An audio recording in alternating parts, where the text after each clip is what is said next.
I'm Bernina expert Amanda Murphy, and this month on Bernina's blog, WeAllSew.com, I'll be showing you the first steps of quilting my Fast Forward quilt. If you're quilting on a Q-series on a frame, as I am, you'll begin by basting a line of stitches horizontally through both the backing and the batting. And I have two layers of batting here. I have bamboo and quilter's dream wool. So I'm not stitching nearly as fast as I am in this video. In real life, I speeded it up for you, but this is about twice the speed I normally stitch. So I'm just walking the batting so it remains flat, and I did a couple of back stitches at the end. You can constrain the movement on the frame by either hooking into one of the belts of your Q-matic or using channel locks, or if you don't have either of those accessories, you can also quilt just along the back of the frame, and that will give you a horizontal line. Next, we mount our quilt top right on that line, and that ensures our quilt top is square. You might have noticed on the blog post that goes along with this video that I actually rotated both the quilt and the batting 90 degrees, and that was so I could minimize the thread changes as I create this design. So I'm using a ruler and my ruler table to mount the quilt. You don't have to do this, but I find this helps give me more control. The ruler acts as extra fingers and really helps me control the quilt top. So this is my every angle ruler for brewer sewing. And you can also use my Jubilee ruler, which is part of a set I originally did for Bernina, and now it is with brewer as well. And it has a little cheater line on the end there, kind of a hook. And the reason I like to use this to help me mount a top is it also gives me control over the edge of my quilt top. So you always want to make sure you have a ruler table mounted when you do this. If you're quilting on a domestic machine, I like to baste around the edge of the quilt top through the batting and the backing, all the way around the edge on a domestic or on a sit-down Q-series as well. I leave the stitches long, that way if I need to take them out I can, and of course I would have basted the top well, either thread basting or pin basting. So I'm almost at the edge of the quilt top, and then I quilt down the sides. So I'm also using my ruler table and my ruler to do this. You can do this without the ruler table, but I find it helpful. Now I'm quilting pretty far down because I have a Q24 on a pro frame, but if you have a Q16 on a studio frame, you might not quilt quite as far. So now I'm mounting a piece of practice cloth, and the primary reason I do this, other than to just warm up, is I like to check my thread tension and just be sure that it is good each time I sit down and quilt. So I'm going to go ahead and quilt just some ruler work and then some free motion, and then I'll check my stitches and just make sure that they're good on the back, and they are, because it's the Bernina Q-series, which features numeric thread tension, which is the best thing ever on a long arm. So now it's time to quilt around the major elements, which in this case is the triangles. I'm using my ruler foot again, and this is speeded up just so we don't end up with an even longer video, but I'm estimating that 1/4 inch from the edge of my ruler as I stitch around, and I always start with super short stitches. You can do this on the screen. I'm in BSR2 here, and I start with short stitches, maybe 18 stitches per inch, and then I switch down to the normal stitch length of 10 stitches per inch.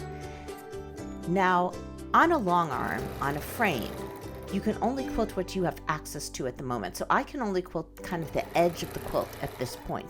But on a domestic, I could really quilt any area of the quilt once I have my initial basting done. And so here I'm going around the triangles that I can reach, but on a domestic or a sit-down long arm, I would go around all the triangles.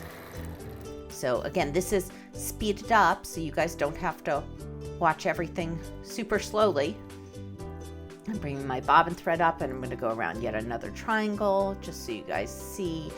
I did take my clamps off just For this step right now, you can see they're not on there because my ruler table would have bumped into them. So if I need to take them off temporarily, I do, but then I put them back on again. So I go all the way around the triangles as far as I can reach. And the amount of triangles you can quilt along without advancing the quilt will again depend on the depth of the throat of your machine. So here I go, I'm securing my stitches, and then I change to a longer stitch length, and I quilt around all these major elements. If I'm going to quilt 2 triangles that touch, I try to be strategic. So here I quilted the long side of the large triangle first, rather than quilting the smaller triangle. The point of the smaller triangle touches the long side of the larger triangle, and I wouldn't want my fabric to shift as I approach the point. So instead, I quilt that long side first, now it's stabilized, and then I quilt the small triangle.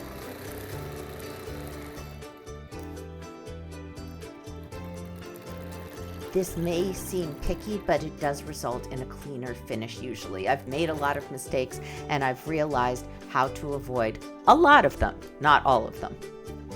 So now time to end my thread. And now you want to quilt triangles in the background. And I gave you a plan in the accompanying PDF for this month. It shows you where to quilt those secondary triangles. And what I'm really trying to do here is mimic the piecing in the quilting and further accentuate those shapes. It just brings the quilting to a whole new level. So I use the seams of my piecing to get the points of the triangle, and then I use my quilting template or ruler to join the points. And there you can see the PDF that you can download off of Bernina's website on WeAllSew.com. I'll travel up the side of an existing triangle to make my next triangle.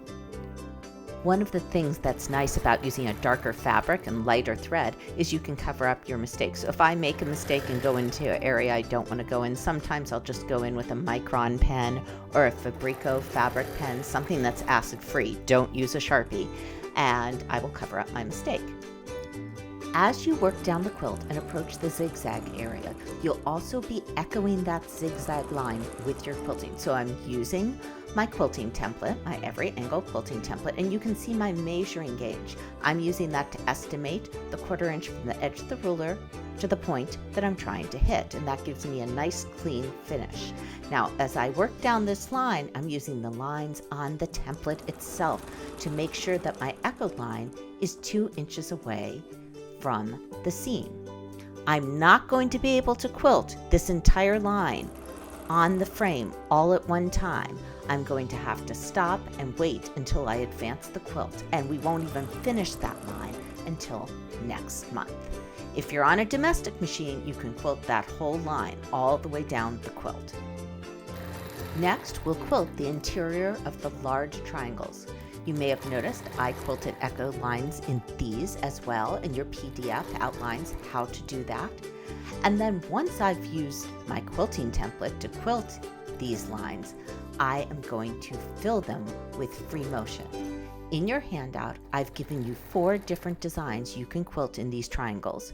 You can quilt all of them as I did. I mixed them up and quilted each one, a different one in each color, or you could quilt them all the same, whatever you feel most comfortable with. So here I'm quilting loops, and when I quilt one side, I then turn and quilt the other side, and I'm using that marked line down the center of the triangle to tell myself where to pivot.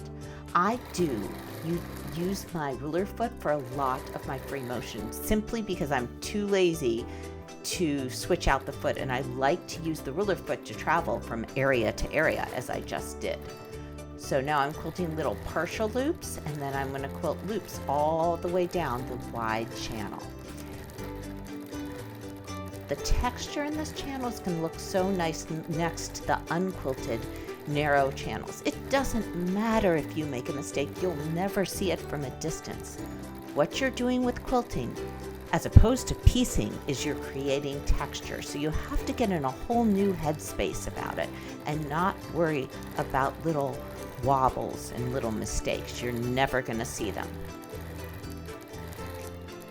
If you're nervous, you can always use matching thread. Typically, I choose thread that's a shade lighter than my fabric. I echoed a 1/2 inch away from my seam. So it's a 1/4 inch from the needle to the edge of the ruler foot, and it's a 1/4 inch in on the ruler. And then I'm doing a 1.5 inch channel after that using the lines of the ruler. And going to my marked line in the center of my triangle, pivoting. That way I know exactly where my pivot point should be. And then I turn the template. Oops, didn't go far enough. So I just go back and do a few more stitches. And I create these channels of quilting. If they're a little off, no one will ever know. Okay, so that's how I have my channels. Let's do a different design in this triangle. And I think we'll do a fishbone. So loop down and loop up. Loop down and loop up. And as I approach that center line, I make the motif smaller, and then I essentially quilt a mirror image on the other side. I filmed this motif also in the black area, which I'll show you in a minute, just so you can see it a little more clearly. And then I quilt the longer channel. So a few partial motifs.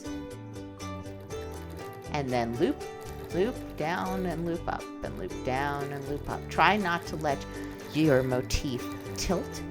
It's very tempting because these shapes are derived from handwriting, and we all tilt our handwriting. But try to keep them pretty upright. And of course, do not quilt as fast as I did in this video. It is speeded up, so you won't be sitting here forever. Okay, so we're going to move on to the next motif.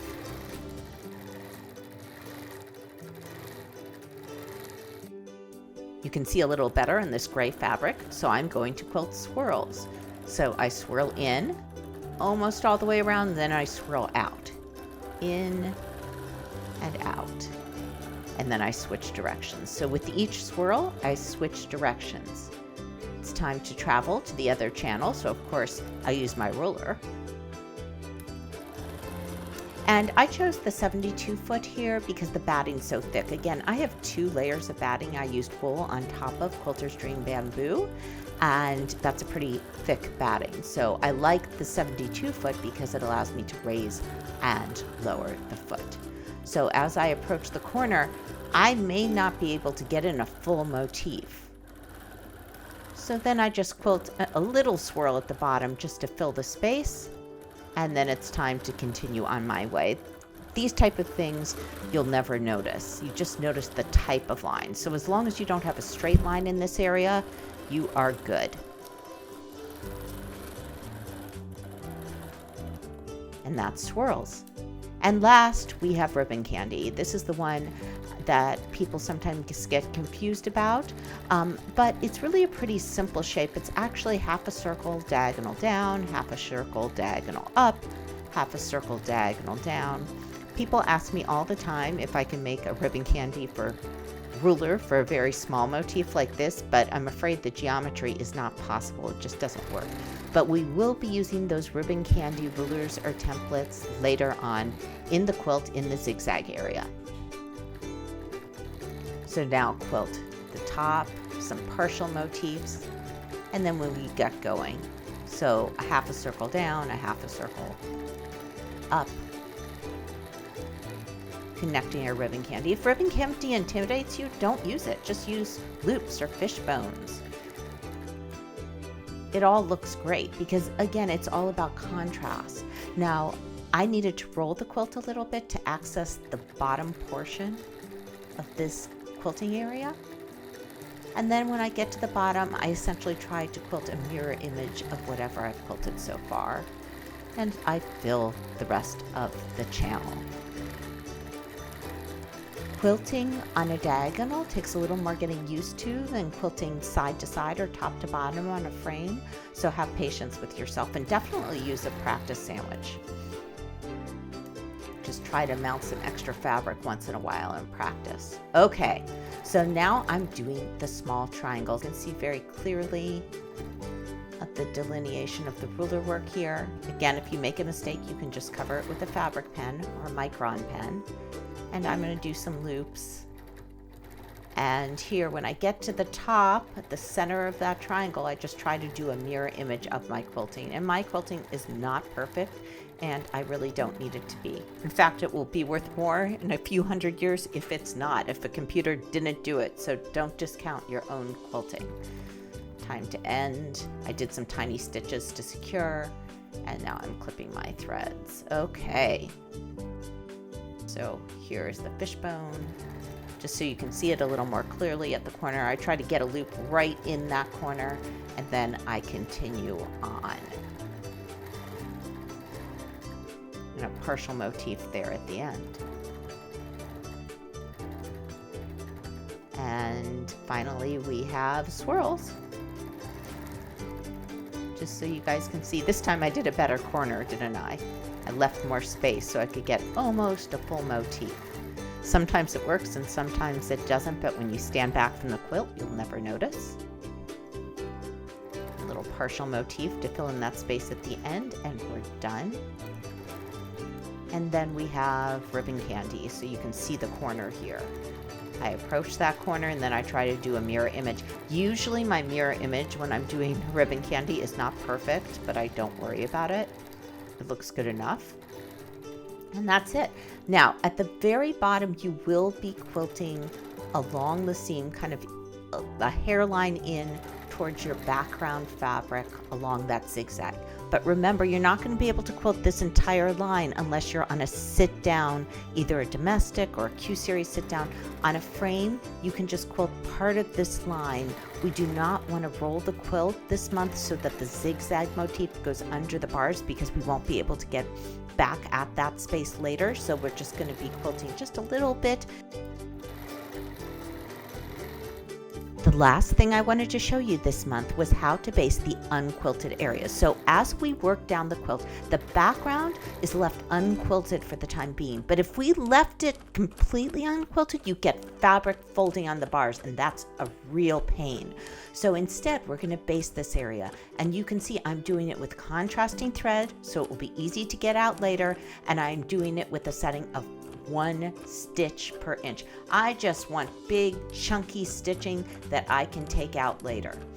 So once the basting is done and everything has some quilting in it, we can roll the quilt. But remember, this month we're not rolling that zigzag motif under the bars. We're just finishing the top portion of the quilt. If you're quilting on a sit-down Q series or a domestic machine, you can go ahead and quilt all the triangles. But if you're on a frame, we're not going to finish all the triangles this month. I'll be back next month to show you the next steps for quilting Fast Forward. In the meantime, you can find me on my Facebook group, Quilting with Amanda Murphy, and I'll see you next time on We All Sew.